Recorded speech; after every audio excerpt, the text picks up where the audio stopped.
Imagine being a slightly older guy in your 30s, getting fired from the only job you've had because new management thinks you suck, but you still manage to land on your feet. You get taken in, you get fed, a place to sleep, and you also bag the smoking hot giant booba girl who is extra thirsty for you in your new village. Oh, and you're also extremely OP now. Well, first of all, sorry, this is never going to happen to you, and yeah, this is pretty much what's going on with this anime. Like, I honestly kept waiting for the guy just to, like, wake up in an alleyway somewhere, dreaming that everything went stellar after getting fired, but no, he is actually that 1 in a million, and yeah, fair play to him. So, today we are talking about the show with the extra long title, Chillin' in My 30s After Getting Fired from the Demon King's Army.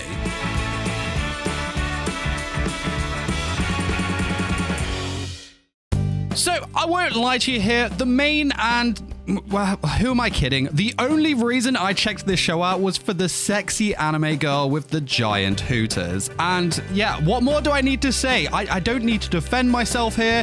I can literally feel you all judging me right now, and I'm fine with that. It's cool. Interestingly, there was actually a story and other characters in this anime besides the giant booba babe, though, man, they honestly just they just thrust her chest on the screen at any given opportunity, which freaking brilliant, and I loved it. Like, it was ridiculous how little a thing was needed to just pan down on the girls, but I don't really care, man. I've got to say, I am a boob man, okay? I won't lie to you, and I always appreciate it. Always. But I just found it comical how they would add it in there. Like, a small gust of wind would blow just enough to swing those booba into frame. Like, I commend them, man. They are doing God's work here, and I just want them to know that I really appreciate them. So yeah, let's talk about what the show is actually about before this video becomes like the anime and is just full of booba and thus demonetized. The anime follows Dariel, a former soldier in the army of the Demon King, who was recently fired and has now not only lost his job,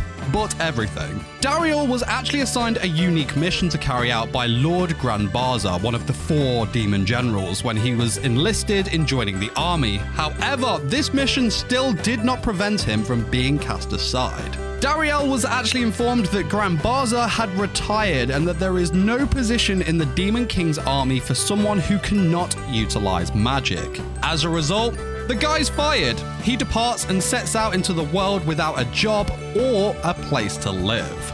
So this veteran who has spent his whole life working only for the Demon King's army has absolutely no idea what to do with his life now.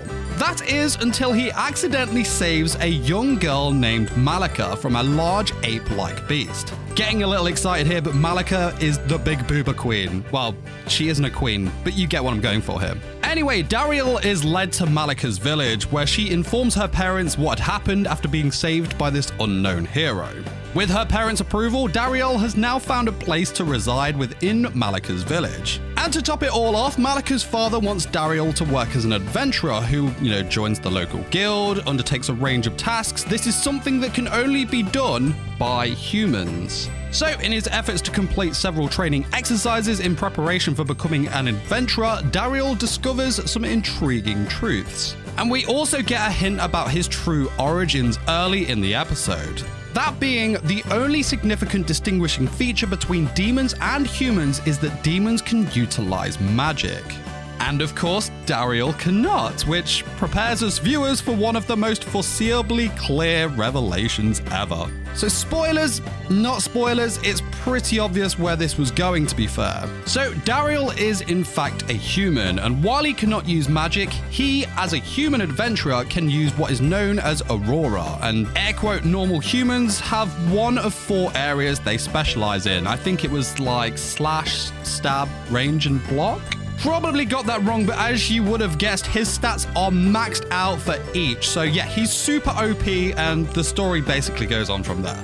So, in terms of the characters in the show, we of course have Dariel as the main protagonist, and yeah, he's okay. Like, there's nothing all that special about him that puts him apart from the other countless other protags of this genre. He's the nice guy who is, like I said, extremely OP. He fights to keep the peace in the war between the humans and the demons. Dariel is, of course, a human who has found this new happy life for himself, but he was, of course, raised by demons, so he isn't on anyone's side here. For him, in a recent episode, which was episode 9, I believe, he was saying that, you know, seeing others die or get hurt makes him feel that same hurt. Not physically, of course, but in the I am the hero kind of way, which is noble, and I commend that. Saying that he was also called out for that being noble, but he did say that it wasn't for any noble cause, and, you know, it was his own selfish reasons, so I dig with that vibe too. Now, he, of course, isn't the reason I kept watching this show. As we are all well aware by now, it was for the B00BA Malika.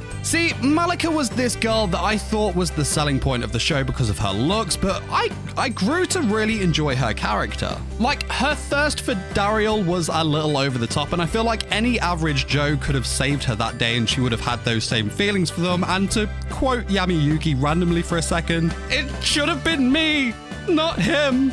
It's not fair. I fell into the trap of this girl's allure, man. Leave me alone.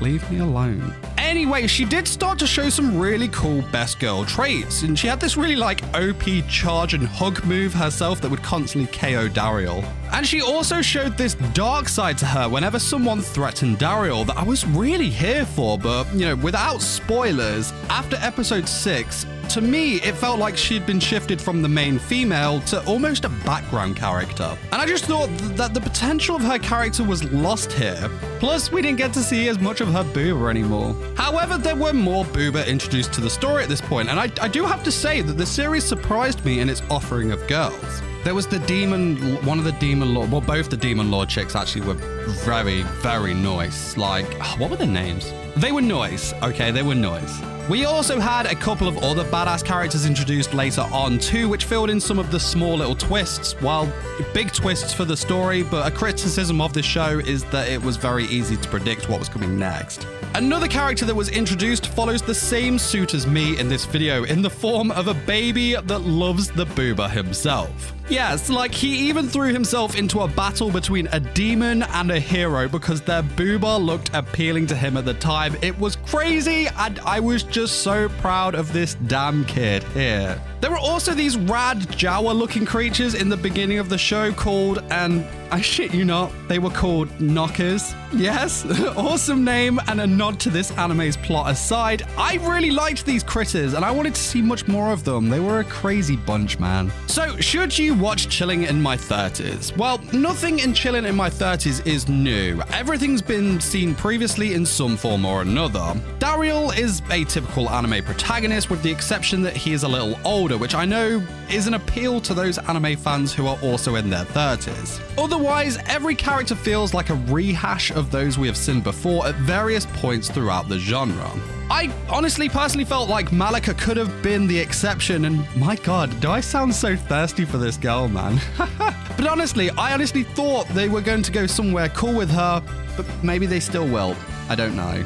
Anyway, familiar need not always be negative. The main problem I feel this show has is that the story is straightforward and there never really seems to be anything major to lose, so it just feels a little uninspiring at times. But I just stuck on the show in my spare time and I enjoyed it. Knowing it wasn't going to blow me away was actually a positive in that when something a little left field did happen, I was pleasantly surprised, but I know in a genre that is as jam-packed as this, unfortunately I think this show will go unnoticed. And now, while you wait for the next video to drop, why not check out this video where I talk about a really good Yuri isekai that is currently airing this season in the Magical Girl Revolution. But that is it from me. You guys take care of yourselves and I'll see you soon. Bye-bye. Peace.